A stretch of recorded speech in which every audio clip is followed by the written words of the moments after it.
has significant implications for the formation of leadership. What follows then is meant to provide input for denominational bodies and theological schools who are thinking about leadership formation.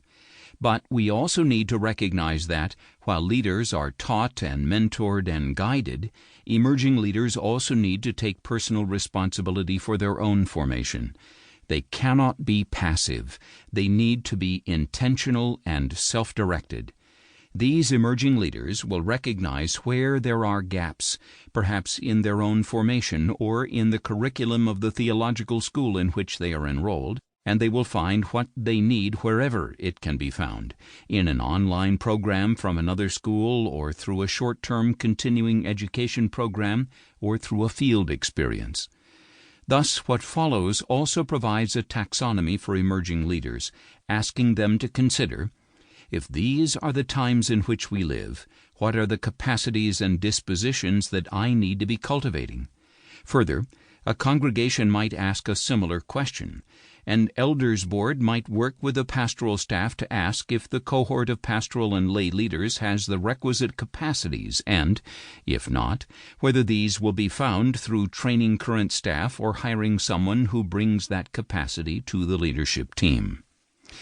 The primary focus of this book is the church in such places as North America, Australia, and New Zealand, those cultures and societies that are in the midst of the shift to a secular society, on the assumption that most of Europe has already made the shift. Much of what I offer here will no doubt be of value to the leadership for the church in other contexts and settings, from Hong Kong and Singapore to Latin America and Africa. But while there are indeed universals, church leaders in each social and cultural context need to ask, for their time and for their place, what it means to provide leadership in their context, even though, of course, we can and must learn from and with one another. In this case, I am asking, what does it mean to provide leadership for the church in an increasingly secular context? Part 1. Reading and Understanding the Times. 1. Secularity. An interdisciplinary consideration. I grew up in Latin America as the child of missionary parents. Every 5 years we would take a year back in Canada for what was then called furlough, a time to reconnect with supporting churches. That meant living for that year in Belleville, Ontario, near my grandmother. There we would attend the Alliance Tabernacle, my mother's home church. Since then, that church building has been sold, and the church community now worships in a newer facility on the outskirts of Belleville. The original building is now a mosque and Islamic center. The university where I serve as president is located in Calgary, Alberta.